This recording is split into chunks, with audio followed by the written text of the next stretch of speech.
I'm bringing you my Doroth Greatsword PvE DPS build. This thing absolutely nukes enemies into the next dimension. I'll break down everything you need to know so you can succeed and dominate your DPS journey. Let's start off with our artifact of choice, the Doroth's Blade, the main attraction to this build. Heavy melee attacks on both weapons cause 10% burning for 6 seconds. At max 3 stacks, hitting an enemy with a melee ability will consume the burn, inflicting the target dealing 80% of the remaining damage immediately. It comes with Trenchant Strikes and Disdain Infliction, making our dots even more powerful. I haven't fully upgraded this bad boy yet, but it does come with an offensive slot. So first, let me break down exactly what we should be running. If our boss has a booty, you want Rogue or Vicious there, and the skill slot will be Leeching Flurry. This will just give you some extra life stealing and self-sustain whenever you go for your Flurry moveset. For our Greatsword, just a stock standard one. Ideally, you must have a gem slot here. Trenchant Strikes, Trenchant Crits are a necessity. And for your third perk, honestly, Attunement would just be fine, as that would just give us maximum damage overall. We don't want recovery here because we're trying to pump deeps. And recovery heals us. We're not trying to heal. We're trying to deal out top damage. The offensive slot is nice as it just allows us to pump our damage even higher. Once again, Vicious or Rogue if the boss has it back. If not, you can go Enchanted instead so we continue to pump out our DPS. For our Heart Rune, that is completely dungeon dependent. I cannot tell you what Heart Rune to get because it's, well, basically down to whatever content you're doing. A good rule of thumb is Vines or Detonate will work very well here, but well, where do you get Doroth's Blade? This comes from the Mutation Horde. It just expired last week, meaning you're gonna have to wait a whole 2 to 3 weeks to probably see this bad boy again. That is a travesty, and I salute you. Next up for your amulet, it just has to be a protection amulet with some max HP.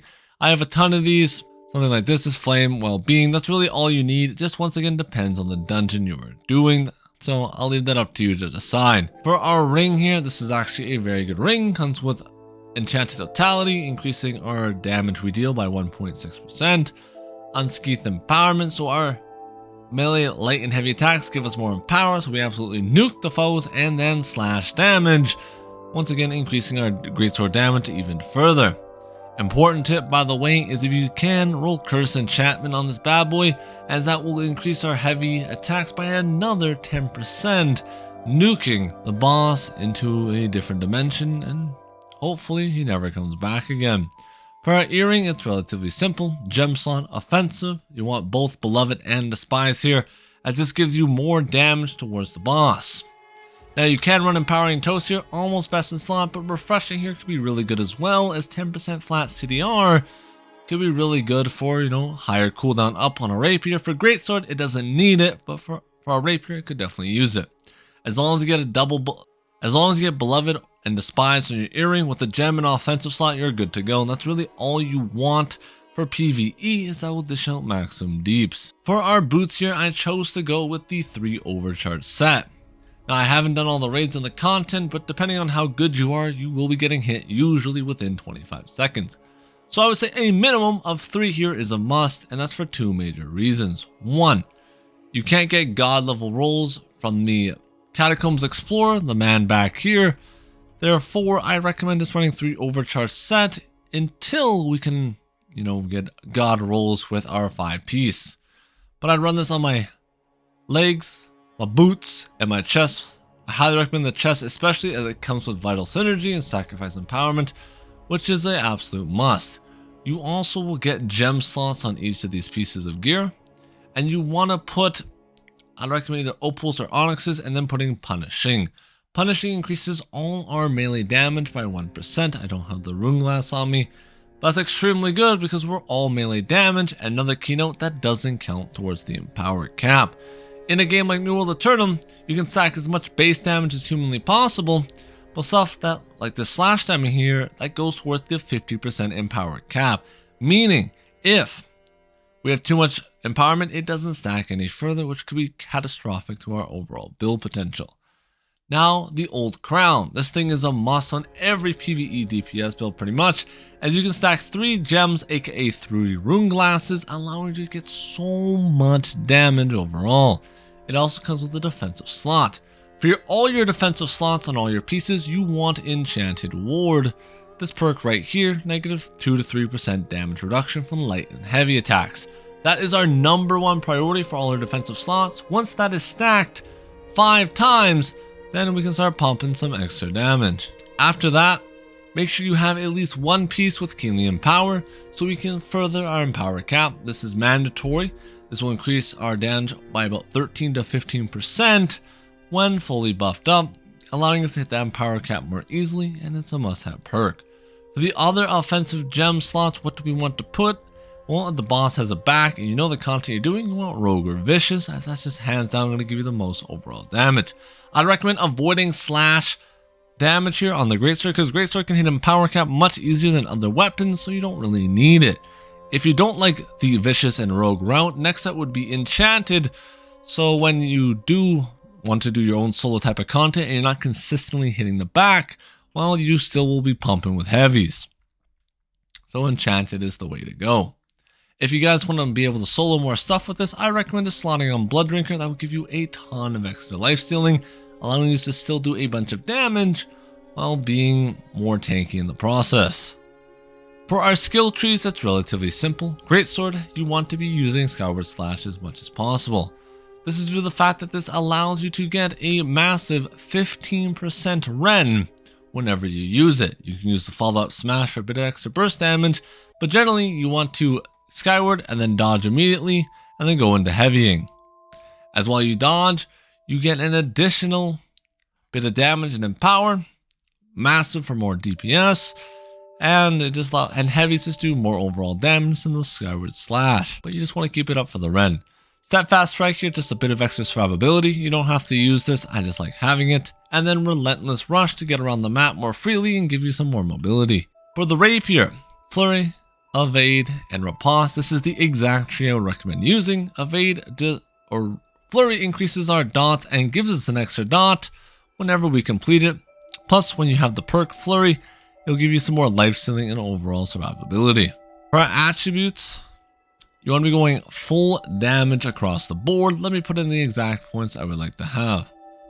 So my tree has 25 intelligence, 0 con, 265 dexterity, and then the rest in the strength. We would then eat a strength food to hit this passive right here, 3% base damage while under 90% HP. So if we ever do get hit, we hit a bit harder. You could go all the way up here for the 350, but then you don't get as much damage overall. So I think it's worth staying at an even split here for maximum DPS. For the Greatsword, we're not really using our Rapier, by the way, for damage. It's just there for the dot from the heavy melee attack, and it's more used as utility. Next, I'll break down consumables so you know exactly what to run along with trophies. I want to break down the Overcharge set real quick. Every Overcharge piece you will buy from the faction, the Catacomb vendor, you will get Sacrifice Empowerment, making it extremely nice. You also always get a gem slot and a defensive slot on your gear. That's why I recommend running 3 pieces on your armor and not your jewelry right now. You will also get the 3-set bonus where it will increase your base damage by 5% with a 5-second cooldown, and your affliction resist by 10%. You'll also get a rend on you, but hey, we're gone, so we're not getting hit anyways. This will only take 10 seconds to get 15% increased base damage, hands down mandatory for PvE once you can grab it. The reason why I don't recommend going 5 right now is for 2 reasons. 1, you need good RNG to make it worth it in my opinion, as you can lose out on some massive perks for your ring. 3, and arguably the bigger one, if you get hit you lose all the stacks. Meaning if you're new to the game or you're not as locked in, well, this set could be more of a detriment than a bonus. So 3, I think, is a good balance at the moment, and once you can get better rolls, you can go up to 5. For consumables, well, you'll need health potions. This is kind of like your oh crap button. I made a big mistake, and I want to stop myself from dying or becoming the next floor tank. Health pots are really all you need. Highly recommend picking them up. After that, make sure you come in with your honing stone. Tier 3s are fine. They give you 5% extra damage. Gold touch, 7%. That's nice if you got a bit of extra money to spare, but for me, I'm cheap and I want to save every penny possible. Therefore, I go with my common honing stones. After that, make sure you have the correct coding for the job and your correct ward.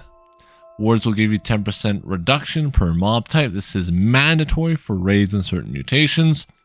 DPS, these will give you 15% more damage overall, so this is a huge damage spike, and you have to run this. This is non-negotiable. I like your energizing hearty meal. This is nice because this gives you some extra mana regen. No reason not to pop it, it's basically free. Sunrise, reduce the dots in PvE, there's a lot of them. This turns you into a self-sustaining tank, and your healer will thank you later. Or make him do extra work by healing you because you don't run Sunrise. Either way, we hate healers here, so honestly, don't run it. After that, bring your 48 food of your choosing. For me, I'd run my 48 strength food. Pro tip, why do I go 25 intelligence? Well, that's for the 3% damage increase to backstab and random critical hits, so a 6% damage increase overall, while in PvE, that's why I take this, and it's pretty much mandatory. Let me show you the charms that you want on the market, as right now they are relatively expensive, so I'll give you a quick little rundown. One, you'll want the Enchanted Ward that I mentioned earlier. Here it is. Right now they're 8,500. Quite pricey for my liking. Or you can come down here and get Enchanted.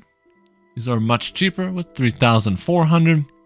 But by far the cheapest charm in the entire game is actually Rogue. So if you're a pure DPS rant and you know you'll be hitting that booty, well, Rogue's the one to go for. If you plan to use this build, by the way, for soloing or kata, do not bring Rogue as it's not consistent to hit the booty. Vicious, I would say, is a better option, but it's a bit pricier, so, choose at your own peril.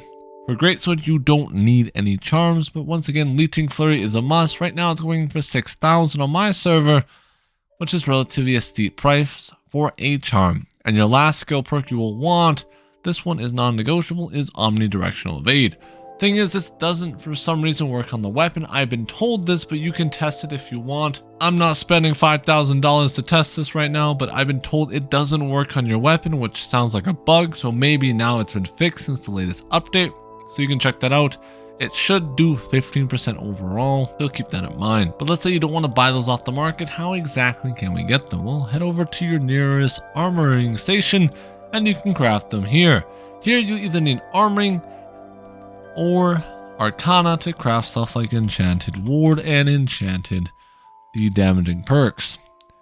For the damaging, it's actually very easy to level Arcana. I'm about to give you a pro tip. So if you want to level your Arcana extremely fast, I recommend doing this now, just in case the New World devs decide to patch it out. Head over to your Arcana repository, scroll down. All the way down to see Fool's Potion. Here it'll cost you 1 grave dirt, 100 water, and 1 quartz. It cost me about 10,000 gold to go from 100 to 200, which is actually very cheap while leveling a skill. If you just want to go to 100, it should be even less, maybe 500 gold, not 5,000 gold in total to do so. So if you want to save a bit extra coin from buying them from the market, this is a great way to do it. But what is this build is, by the way, for raids and mutations, not catacombs. The reason why catacombs is not good is because you don't want dots in catacombs, you want raw, pure burst damage. If you guys want to see a catacomb build that I've been running right now to get 5 bosses, almost 6, make sure to drop a like and a comment down below you wanting to see that build. And with that, all the time we have today, smash that like button, subscribe, become a YouTube channel member if you want to support your boy further. Huge shout out to my brothers in the Horde already.